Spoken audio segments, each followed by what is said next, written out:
Emily Walker was shocked when she saw the stranger at her door.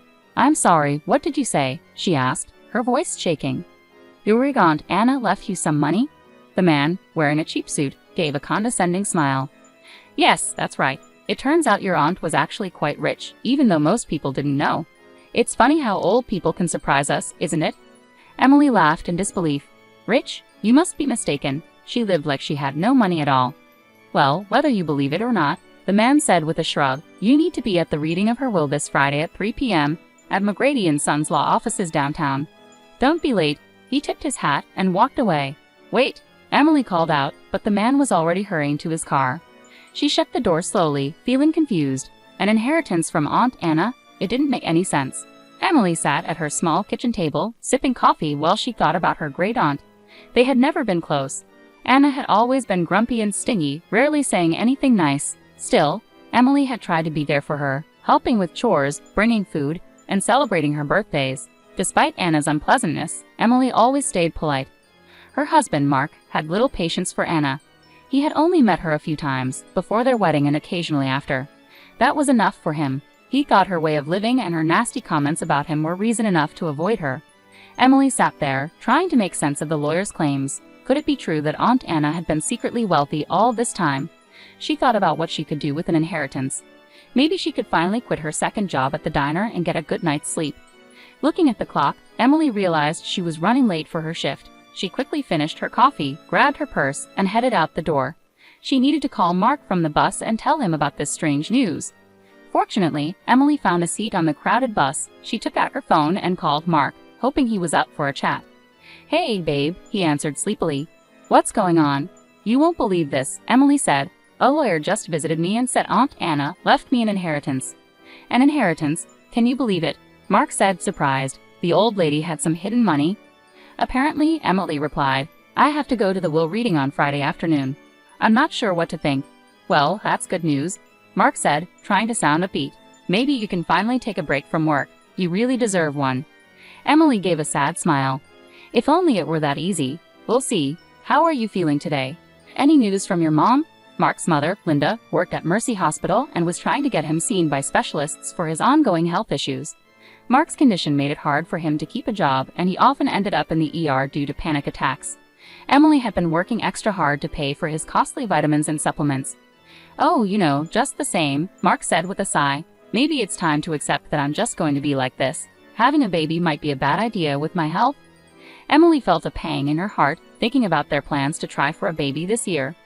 "Don't say that," she said softly. "You're going to get better, I believe that. Just keep resting and let your mom help you. I'll visit you at the hospital tomorrow." After saying, "I love you," and hanging up, Emily looked out the bus window, trying to stay positive despite Mark's negativity. She hoped this inheritance might be the break they needed. The next morning, Emily went to room 242 at Mercy Hospital, eager to see Mark. She knocked twice and walked in with a big smile, but her smile quickly faded when she saw Mark scowling at her from his bed. "Hey, babe," she said cheerfully, leaning in for a kiss. Mark turned his head away. "You didn't put on any makeup today." "Seriously," he complained. "Every other wife on this floor looks like a model and I get stuck with a mess." Emily felt hurt. "Mark, how can you say that? I'm exhausted from working so much. I barely have time to." Yeah, you're a big martyr," he interrupted. "I get it," Mark said, cutting her off and waving his hand. "When's that inheritance money coming in?" "Hopefully soon, so you can actually make yourself look decent." Emily fought back tears and quickly left the room. She walked down the hallway and sat on a bench near the elevators, feeling defeated. Was this really what her marriage had become? As she sat with her head in her hands, she overheard two male patients chatting nearby. "I told my wife I had to stay here for tests this weekend," one said with a laugh. "Seriously? I've got a poker game with the orderly and enough booze for a party." "Same here," his friend replied with a grin. "What they don't know won't hurt them. They think we're saints for being here." Emily felt sick. Was this how all men acted behind closed doors? She shook her head, telling herself that Mark wasn't like that. He was just grumpy from being stuck in the hospital. Taking a deep breath, she dried her eyes and stepped out into the sunlight. Tomorrow was the big day, and she needed to stay focused. Friday morning was clear and crisp. Emily woke up early, determined to clean the apartment before Mark came home on Monday. She still found it hard to believe she might be getting an inheritance. Her family had never had much money, but maybe this was the fresh start they needed. She arrived at the lawyer's office an hour early and was greeted by a friendly receptionist who led her to a plush waiting room. "Coffee?" the young woman asked. "Yes, please," Emily said, grateful. She settled into a fancy emerald green armchair, which likely cost more than her entire living room set. Just as she was adding cream and sugar to her coffee, her cell phone began to buzz nonstop. "Mark, let me guess, you're calling to find out how big the inheritance is," Emily answered, rolling her eyes with a smile. "Oh, yeah," Mark replied. "Can you blame me? This is a big deal. What's the news?" "I won't know anything for at least another hour," she said patiently. "I promise you'll be the first to hear when I have the details." As the minutes went by, Emily grew more anxious. What if the inheritance was a huge amount? What if it was just a small sum? When her name was finally called, her heart raced. "Miss Walker, please come with me." The soft carpet muffled Emily's footsteps as she was guided into a grand office lined with law books. An older man in a three-piece suit stood up from behind a large oak desk to shake her hand. "Miss Walker, I'm Bernard McGrady. I'm glad you could come today." "Thank you for having me," Emily said, taking a seat across from him. "I have to admit, this is all a bit overwhelming.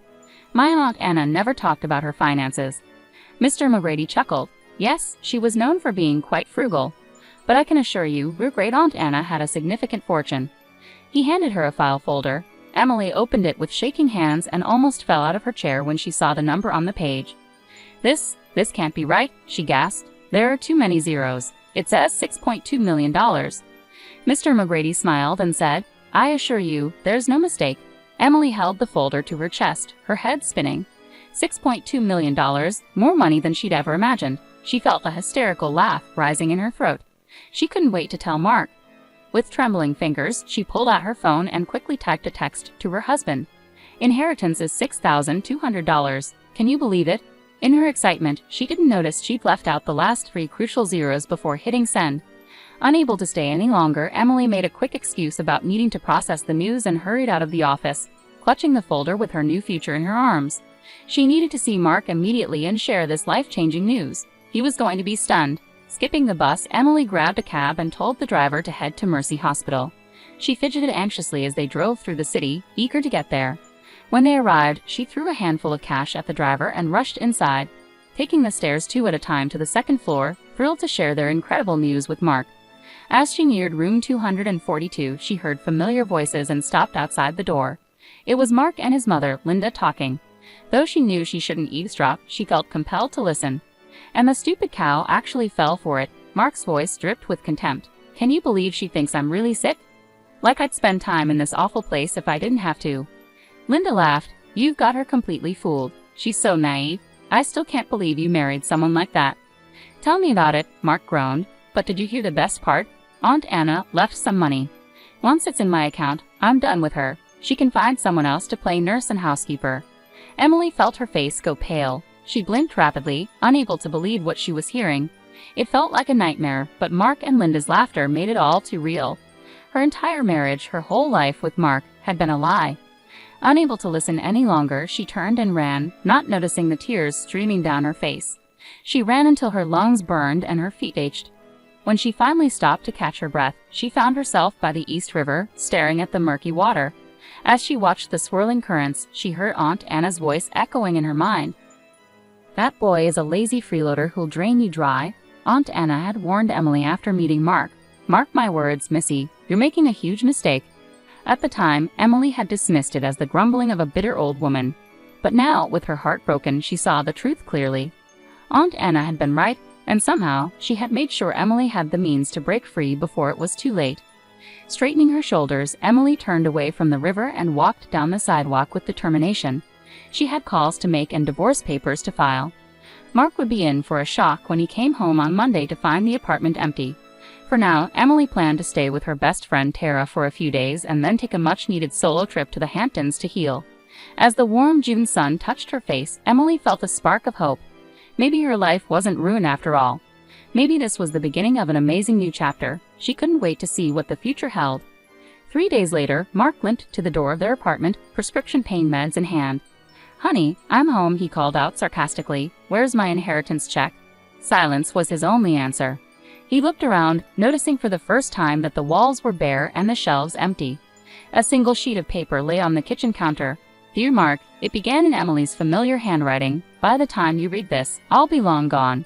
In case you haven't figured it out, I know everything. I know you've been faking illness to avoid working. I know you and your mother have been mocking me. And I know you were planning to take my money and leave. Well, the joke's on you. That inheritance wasn't $62,000, it was $6.2 million. And it's all mine. I've already filed for divorce. You have 30 days to pack up and leave.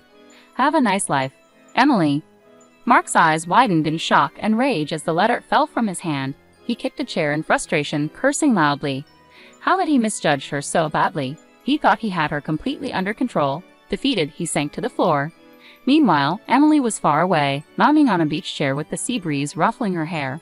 She sipped a fruity cocktail and watched the waves, thinking about the cozy beach bungalow she just made an offer on. Everything happens for a reason, Aunt Anna used to say. Emily raised her glass to the sky in a silent toast, grateful for her wise aunt's lesson and the unexpected fortune. For the first time in a long while, she eagerly anticipated the surprises life had in store for her.